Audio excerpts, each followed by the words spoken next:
中間裝修連家私靚仔。咦，今日4月9號嚟到益明邨呢一度嘅單位。咁呢個露台將會做趟窗，裝個分體機嘅。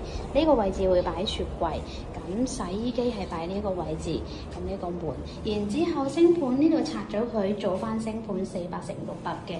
呢個做個鏡櫃嘅。咁呢邊裝翻個浴室寶啦。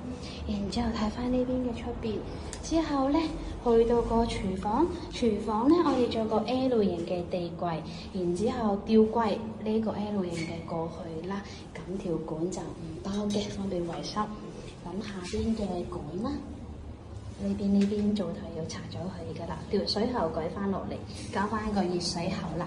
之後廳嘅位置，我哋會間2間房嘅，主人房、仔仔房上床下櫃，主人房入去就4、6尺啦，中間衣櫃間可以有個化妝台嘅。